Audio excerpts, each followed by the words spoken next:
kami siap mendengar kebenaran firman-Mu di dalam nama Yesus Kristus. Haleluya, haleluya. Dengan iman semua kita katakan amin. Puji Tuhan. Saudara yang kekasih dalam Tuhan kita Yesus Kristus, tentu tujuan kita yang hadir hari ini memuliakan Tuhan. Bahkan kita mau mendengar kebenaran-kebenaran firman Tuhan. Karena saudara sekalian, firman Tuhan yang menjadi petunjuk di dalam kehidupan kita melangkah di dunia ini. Tuhan yang memberikan petunjuk. Kalau Tuhan tidak memberikan petunjuk bagi kita, kita tidak tahu apa-apa. Markus 9 ayat 4 dia berkata, maka nampaklah kepada mereka Elia bersama dengan Musa, keduanya sedang berbicara dengan Yesus. Saudara sekalian, itu Yesus sudah bukan seperti yang masih ada di dunia ini. Saudara sekalian, mereka melihat bahwa Musa, Elia, dan Yesus sedang berbicara di awan angkasa. Mereka melihat, murid-muridnya melihat, saudara sekalian. Sekali lagi saya baca, maka nampaklah kepada mereka Elia bersama dengan Musa, keduanya sedang berbicara dengan Yesus. Apa pembicaraannya? Kita lihat Lukas 9 ayat 31. Keduanya menampakkan diri dalam kemuliaan dan berbicara tentang tujuan kepergiannya yang akan digenapinya di Yerusalem. Saudara sekalian, itulah pembicaraan Yesus dengan Musa dan Elia. Yesus dengan Elia dan Musa. Mereka berbicara tentang kedatangan mereka, saudara sekalian, untuk menggenapi apa semua yang Alkitab telah bicara. Keduanya menampakkan diri dalam kemuliaan dan berbicara tentang tujuan kepergiannya yang akan digenapinya di Yerusalem. Saudara tahu Yerusalem itu tempat pembunuhan nabi-nabi. Dan Yesus pun seperti itu. Sehingga itu Yesus memandang kota Yerusalem itu dari gunung, dia melihat, dia menangis, saudara. Tentang Yerusalem itu. Karena dia sudah tahu bahwa Yerusalem itu tempat pembunuhan orang-orang yang diutus oleh Tuhan. Sehingga itu saudara sekalian, kalian bisa baca Lukas 9:31, keduanya menampakkan diri dalam kemuliaan dan berbicara tentang tujuan kepergiannya yang akan digenapinya di Yerusalem. Saudara sekalian, setelah mereka pergi, saudara sekalian, kita lihat dalam Wahyu 11 ayat 9. Setelah mereka pergi ke sana untuk menyampaikan kebesaran kuasa Allah, apa yang terjadi bagi mereka. Saudara sekalian, kita lihat, kita perhatikan bahwa sungguh kemurahan Allah itu luar biasa untuk manusia yang ada. Wahyu 11 ayat 9 dia berkata, mereka mempunyai kuasa menutup langit. Siapa dia? Elia. Supaya jangan turun hujan selama mereka bernubuat. Itu Elia, kuasa Elia yang diberikan oleh Tuhan. Dan mereka mempunyai kuasa atas segala air untuk mengubahnya menjadi darah. Siapa dia? Adalah Musa. Dan untuk memukul bumi dengan segala jenis malapetaka setiap kali mereka menghendakinya. Siapa dia? Musa. Yaitu mereka, saudara sekalian, menyeberang di Lautan Merah. Jadi itu kuasa yang mereka sampaikan kepada manusia yang akan datang, sebab sekarang belum terjadi. Yang akan datang seperti Yesus datang ke dunia. Sebelum dia datang ke dunia, nabi-nabi sudah bernubuat. Dan sekarang sebelum Elia datang ke dunia dan Musa, saudara sekalian, Alkitab sudah bicarakan.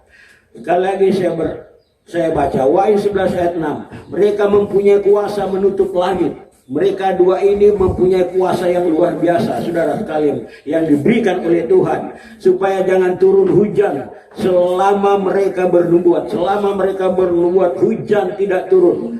Dan mereka mempunyai kuasa atas segala air, yaitu Musa, untuk mengubahnya menjadi darah. Air mereka ubah jadi darah karena kuasa Tuhan yang diberikan kepada mereka untuk memukul bumi dengan segala jenis malapetaka setiap kali mereka menghendakinya. Itu kesaksian mereka yang datang ke dunia, yang telah datang ke dunia diutus oleh Tuhan. Bisa bayangkan saudara sekalian, mereka datang ke dunia kembali. Dan kita lihat Wahyu 11 ayat 7. Dan apabila mereka telah menyelesaikan kesaksian mereka, maka binatang yang muncul dari jurang maut akan memerangi mereka dan mengalahkan serta membunuh mereka.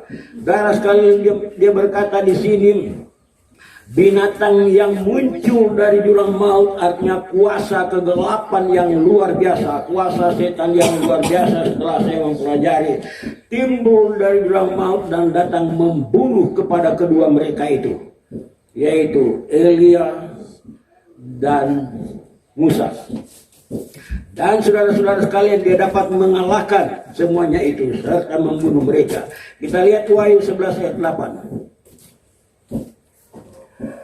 Dan mayat mereka akan terletak di atas jalan raya kota besar yang secara rohani disebut Sodom dan Mesir, di mana juga Tuhan mereka disalibkan. Jadi saudara sekalian, setelah mereka itu dibunuh, dia katakan di situ, dan mayat mereka akan terletak di atas jalan raya. Bisa bayangkan, terletak di atas jalan raya mayat mereka. Kota besar, di kota besar itu di jalan raya. Bisa bayangkan, kita merenungkan saudara sekalian kehinaan yang terjadi pada Musa dan Elia, yang secara rohani disebut Sodom dan Mesir, yaitu Sodom dan Mesir, di mana juga Tuhan mereka disalibkan. Saudara sekalian, itulah kejahatan manusia yang ada, saudara sekalian, di atas muka bumi ini.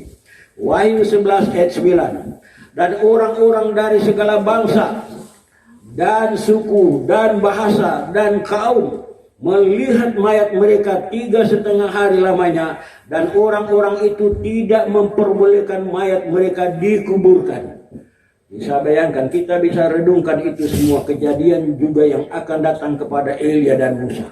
Sebelum saudara sekalian mereka datang, Alkitab sudah bicara. Sama dengan Yesus Kristus, sebelum dia datang, nabi-nabi sudah bernubuat. Jadi semua apa yang Nabi buat terjadi. Dan sekarang saudara sekalian, Alkitab sudah bicara, semua ini akan terjadi.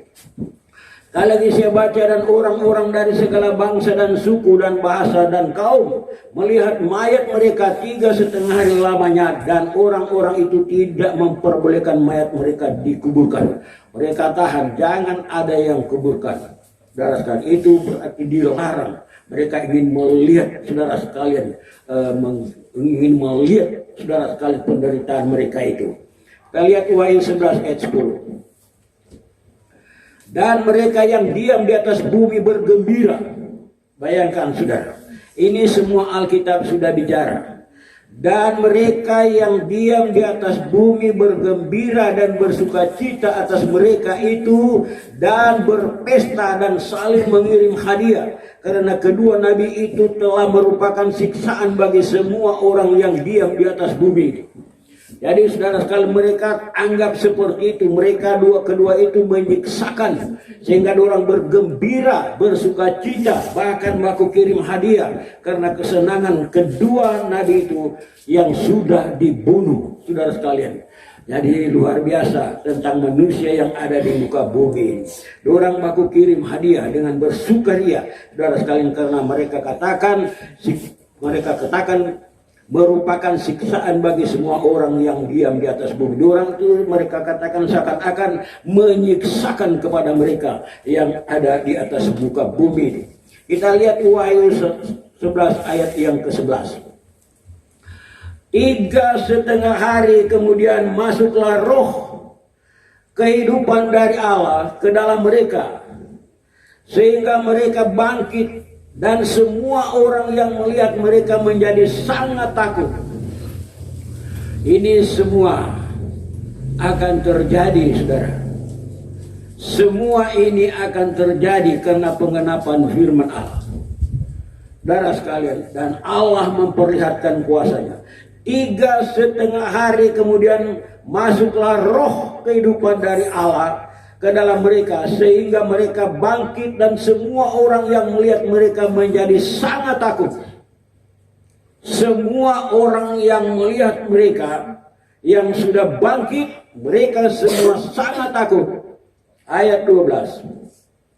Dan orang-orang itu mendengar satu suara yang nyaring dari surga berkata kepada mereka, naiklah kemari. Berkata kepada Elia dan Musa, naiklah kemari.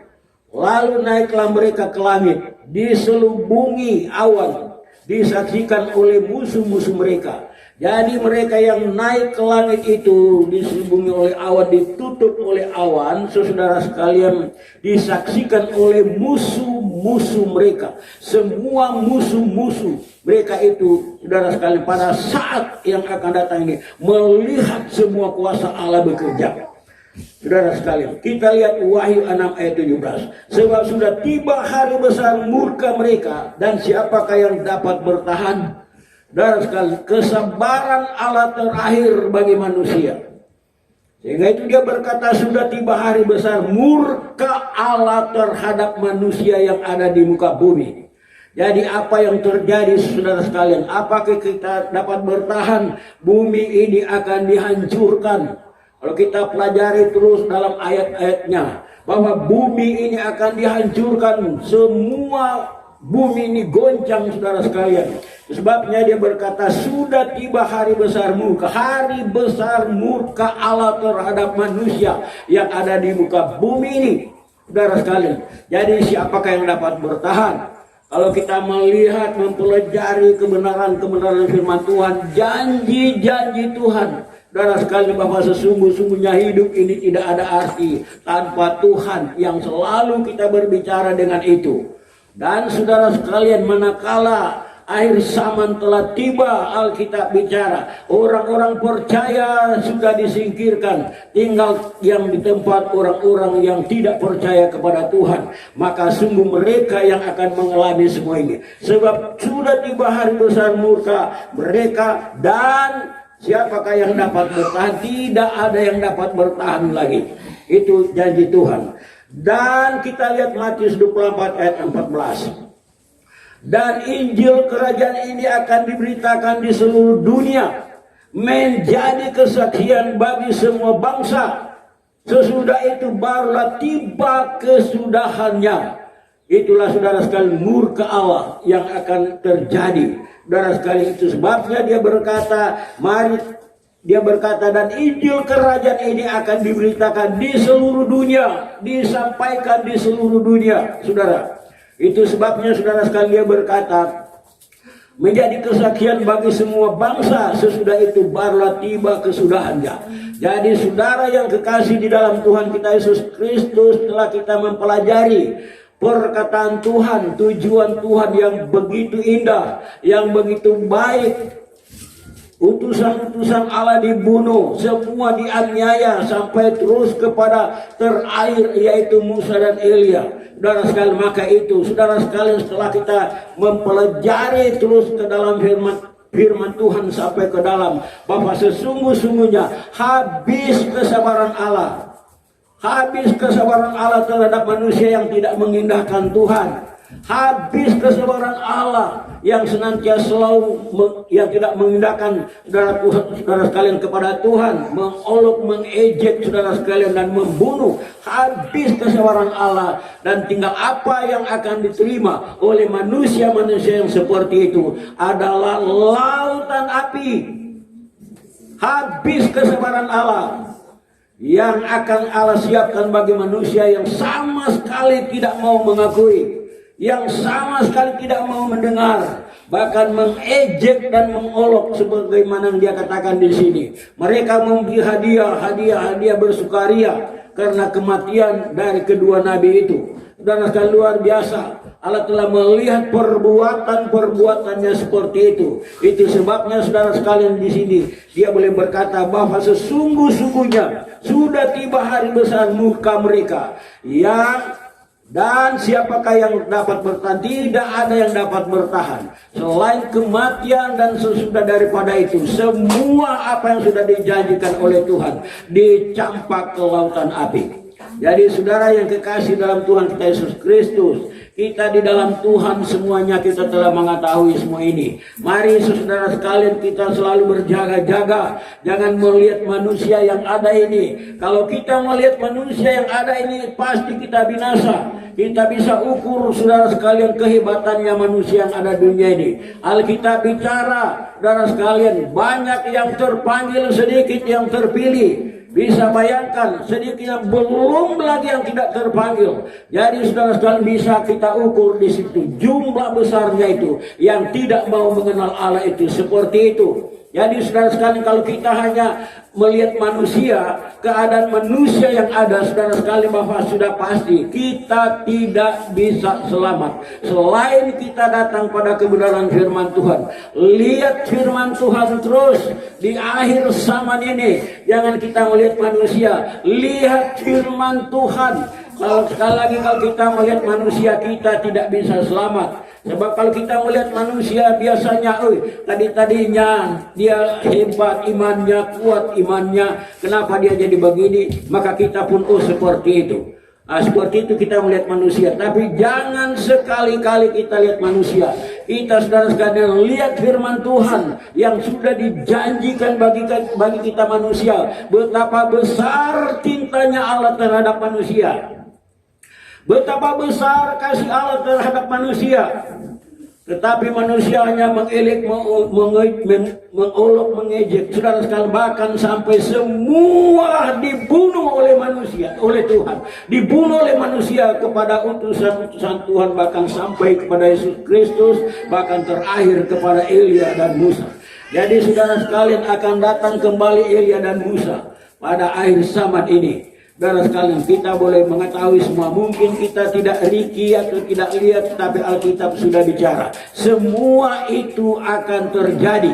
Elia dan Musa kembali akan diutus oleh Tuhan Yesus Kristus. Kenapa? Sekali lagi, karena dunia tidak mengakui bahwa Yesus itulah saudara sekalian Tuhan. Sehingga itu mereka mau melihat yang di luar Yesus adalah orang-orang sebagai nabi-nabi itu. Sehingga itu kembali Tuhan ikut kemauan mereka dan Tuhan kirim kedua mereka itu adalah Elia dan Musa.